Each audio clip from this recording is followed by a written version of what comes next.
પ્રશ્ન નંબર 1. આધુનિક મનોવિજ્ઞાનમાં કયા દાયકાથી વર્તનવાદીઓનો વિરોધ થયો અને બોધાત્મક મનોવિજ્ઞાનનો વિકાસ શરૂ થયો?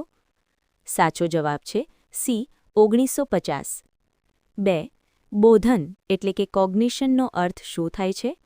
સાચો જવાબ છે બી જાણવાની પ્રક્રિયા. 3. જ્ઞાનેન્દ્રિયો દ્વારા આપણને બાહ્ય જગતની જે માહિતી મળે છે તેનું વિશ્લેષણ, રૂપાંતર અને સંગ્રહ કરવાની પ્રક્રિયાને શું કહે છે?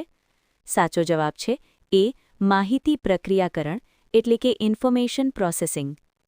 4. માહિતી પ્રક્રિયાકરણના અભિગમનો ઉદ્ભવ કયા મશીનના આધારે થયો છે? સાચો જવાબ છે સી કમ્પ્યુટર. 5. કમ્પ્યુટર રૂપક એટલે કે કમ્પ્યુટર મેટાફરમાં સોફ્ટવેરની સરખામણી કોની સાથે કરવામાં આવી છે? સાચો જવાબ છે સી સ્મૃતિ પ્રક્રિયાઓ. 6. કમ્પ્યુટરની આઉટપુટ પ્રક્રિયા માનવીની કઈ ક્રિયા સાથે સરખાવી શકાય? સાચો જવાબ છે સી બોલવું કે લખવું. 7.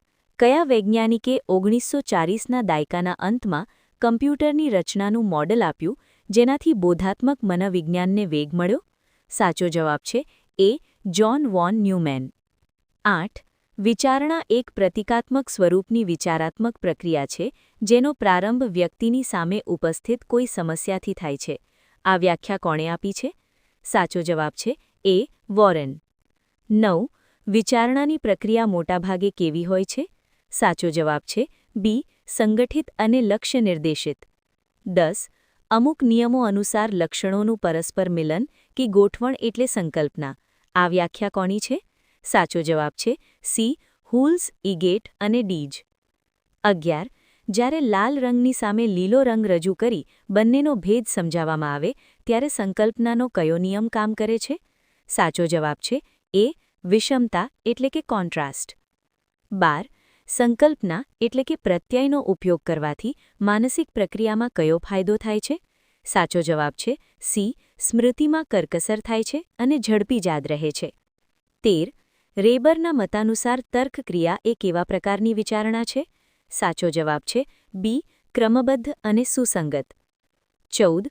કોઈ પૂર્વધારણા કે માન્યતા એટલે કે સામાન્ય નિયમના આધારે વિશિષ્ટ નિષ્કર્ષ તારવવાની ક્રિયાને શું કહે છે? સાચો જવાબ છે બી નિગમનલક્ષી તર્કક્રિયા એટલે કે ડિડક્ટિવ. 15. અનેક વિશિષ્ટ હકીકતો કે ઉદાહરણોના નિરીક્ષણ પરથી કોઈ સર્વસામાન્ય નિયમ તારવવાની ક્રિયાને શું કહે છે? સાચો જવાબ છે બી વ્યાપ્તિલક્ષી તર્કક્રિયા એટલે કે ઇન્ડક્ટિવ. 16. સમસ્યા ઉકેલનો અર્થ એ છે કે અવરોધોને દૂર કરવા તથા લક્ષ્ય પ્રાપ્તિ માટે વિચારણાની પ્રક્રિયાઓનો ઉપયોગ કરવો. આ કોનું કથન છે? સાચો જવાબ છે એ વિટિંગ અને વિલિયમ્સ. 17. સમસ્યા ઉકેલની પ્રક્રિયામાં વ્યક્તિ કઈ અવસ્થાથી કઈ અવસ્થા તરફ જવાનો પ્રયત્ન કરે છે? સાચો જવાબ છે બી વર્તમાન અવસ્થા એટલે કે ગિવન સ્ટેટથી લક્ષ્ય અવસ્થા એટલે કે ગોલ સ્ટેટ તરફ. 18. નીચેનામાંથી સમસ્યા ઉકેલનું પ્રથમ સોપાન કયું છે? સાચો જવાબ છે બી સમસ્યાને ઓળખવી. 19. સમસ્યા ઉકેલની કઈ વ્યૂહરચનામાં ગાણિતિક અને વૈજ્ઞાનિક સૂત્રોનો ઉપયોગ થાય છે જેનાથી ઉકેલ મળવાની 100% ખાતરી હોય છે? સાચો જવાબ છે એ એલ્ગોરિધમ્સ. 20. જો વ્યક્તિ પોતાના પૂર્વ અનુભવો અને અંગૂઠાના નિયમોનો ઉપયોગ કરી સમસ્યા ઉકેલે જેમાં ઉકેલની સંપૂર્ણ ખાતરી હોતી નથી તો તેને શું કહેવાય? સાચો જવાબ છે બી હ્યુરિસ્ટિક્સ. 21. જ્યારે વ્યક્તિના મનમાં કોઈ સમસ્યા અને તેના વાસ્તવિક ઉકેલનો નકશો કે પ્રત્યક્ષ પ્રતિનિધિત્વ રચાય તેને શું કહેવાય? સાચો જવાબ છે એ સમસ્યા અવકાશ. 22. તાળા ચાવીના ઝુમખામાંથી સાચી ચાવી શોધવા માટે વારાફરતી બધી ચાવીઓ અજમાવવી એ કઈ વ્યૂહરચના છે? સાચો જવાબ છે સી પ્રયત્ન અને ભૂલ. 23. નિર્ણય પ્રક્રિયા એ એક પ્રકારની સમસ્યા ઉકેલની પ્રક્રિયા છે જેમાં આપણી સમક્ષ કેટલાક વિકલ્પો હોય છે અને તેમાંથી કોઈ એક પસંદ કરવો પડે છે. આ કોની વ્યાખ્યા છે? સાચો જવાબ છે એ મોર્ગન તથા અન્ય. 24. સંવેદનિક માહિતીની સીધી મદદ લીધા વિના વસ્તુઓ કે ઘટનાઓને મનમાં સર્જવાની બોધાત્મક ક્રિયા એટલે શું? સાચો જવાબ છે સી કલ્પના. 25. ઉપલો અડધો ભાગ સિંહનો અને નીચલો ભાગ માણસનો આ નૃસિંહનું ઉદાહરણ કઈ માનસિક પ્રક્રિયા દર્શાવે છે? સાચો જવાબ છે બી કલ્પનાનું સર્જનાત્મક સ્વરૂપ. 26. કલ્પના કરતી વખતે મનમાં શું રચાય છે? સાચો જવાબ છે બી. દૃશ્યો અને અવાજોની પ્રતિમાઓ. 27. કલ્પનાના વિકાસ માટે શેની મદદ લેવી પડે છે? સાચો જવાબ છે એ. અગાઉના અનુભવોની સ્મૃતિની. 28. રૂઢિગત વિચારણાથી અલગ પડીને નવીન અને મૌલિક વિચારો પેદા કરવાની ક્ષમતા એટલે શું? સાચો જવાબ છે બી. સર્જનાત્મક વિચારણા. 29. બ્રુનરે સર્જનાત્મક વિચારણાના પરિણામને કયા નામે ઓળખાવ્યું છે? સાચો જવાબ છે બી. અસરકારક આશ્ચર્ય. 30. સર્જનાત્મક વિચારણામાં કયા બે માપદંડો અત્યંત આવશ્યક છે? સાચો જવાબ છે બી. મૌલિકતા અને અનોખાપણું. 31. સર્જનાત્મકતા સંશોધન ક્ષેત્રના અગ્રણી તરીકે કયા મનોવૈજ્ઞાનિકને ઓળખવામાં આવે છે? સાચો જવાબ છે બી. જેપી ગિલફર્ડ. 32. જેપી ગિલફર્ડે વિચારણાના કયા બે પ્રકારો આપ્યા છે? સાચો જવાબ છે એ. કેન્દ્રગામી અને વિકેન્દ્રી. 33. સમસ્યાનો માત્ર એક જ સાચો ઉકેલ શોધવાની વિચારણા કઈ છે? સાચો જવાબ છે સી. કેન્દ્રગામી વિચારણા એટલે કે કન્વર્જન્ટ. 34. એક જ પ્રશ્નના અનેક સાચા અથવા વિવિધ ઉકેલ શોધવાની એટલે કે સર્જનાત્મક વિચારણા કઈ છે? સાચો જવાબ છે બી. વિકેન્દ્રી વિચારણા એટલે કે ડાયવર્જન્ટ. 35. સર્જનાત્મક પ્રક્રિયા મુખ્યત્વે કેટલા ક્રમિક સોપાનોમાં વહેંચાયેલી છે? સાચો જવાબ છે સી. 4. 36. સર્જનાત્મક વિચારણાનું પ્રથમ સોપાન કયું છે જેમાં વ્યક્તિ સમસ્યા સમજવા માહિતી એકઠી કરે છે? સાચો જવાબ છે ડી. તૈયારી એટલે કે પ્રેપરેશન. 37. સર્જનાત્મક પ્રક્રિયાના કયા સોપાનમાં વ્યક્તિ સભાનપણે પ્રયત્ન છોડી દે છે પરંતુ અર્ધજાગ્રત મનમાં વિચાર ચાલુ રહે છે? સાચો જવાબ છે બી.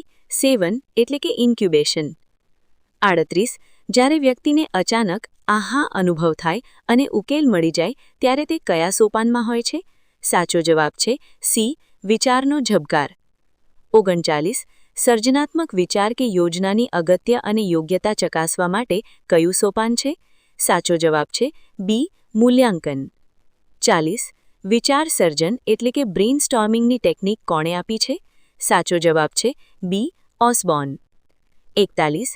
ઓસબોર્નની બ્રેઇનસ્ટોર્મિંગ ટેકનિકનો મુખ્ય હેતુ શું છે? સાચો જવાબ છે બી. મુક્ત પરિસ્થિતિમાં વિચાર પ્રવાહ અને લવચીકતા વધારવા. 42. માહિતી પ્રક્રિયાકરણ મોડેલમાં મગજની રચના એટલે કે હાર્ડવેરના નિષ્ણાતો તરીકે કોને ઓળખાવી શકાય? સાચો જવાબ છે બી. ન્યુરોલોજિસ્ટ એટલે કે ચેતાકીય આધારોના નિષ્ણાત. 43. સંકલ્પના બનાવવામાં કઈ માનસિક પ્રક્રિયા સૌથી અગત્યની છે? સાચો જવાબ છે એ. સમૂહીકરણ એટલે કે ગ્રુપિંગ કે વર્ગીકરણ. 44. નિર્ણય પ્રક્રિયામાં શું અનિવાર્ય છે? સાચો જવાબ છે બી. સમક્ષ રહેલા વિકલ્પો એટલે કે ઓલ્ટરનેટિવ્સમાંથી પસંદગી. 45. સર્જનાત્મક વિચારણાને વિકસાવવા માટે કઈ બાબત ટાળવી જોઈએ? સાચો જવાબ છે સી. રૂઢિગત અને જડ વલણ. 46. સમસ્યા ઉકેલમાં જ્યારે લક્ષ્ય સુનિશ્ચિત ન હોય ત્યારે વ્યક્તિ કઈ અવસ્થામાં હોય છે? સાચો જવાબ છે બી. પ્રારંભિક અવસ્થા. 47. જેપી ગિલફર્ડના મતે બહુવિધ અને અસાધારણ ઉકેલો શોધવાની શક્તિ કોની સાથે જોડાયેલી છે? સાચો જવાબ છે બી. વિકેન્દ્રી વિચારણા. 48. કમ્પ્યુટરના ઇનપુટ ચેનલની સરખામણી માણસની કઈ બાબત સાથે કરવામાં આવી છે? સાચો જવાબ છે એ. આંખ, કાન, નાક જેવી જ્ઞાનેન્દ્રિયો. 49. સિલ્વરમેનના મતે ઉદ્દીપક તથા ઘટનાઓના પ્રતિકાત્મક નિરૂપણ દ્વારા કોઈ સમસ્યાનો ઉકેલ શોધવામાં મદદ કરતી પ્રક્રિયા એટલે શું? સાચો જવાબ છે સી. વિચારણા. 50. કઈ વિચારણામાં મૌલિકતા અને અનોખાપણાની સાથે ઉપયુક્તતા એટલે કે યોગ્યતા હોવી પણ જરૂરી છે? સાચો જવાબ છે સી. સર્જનાત્મક વિચારણા.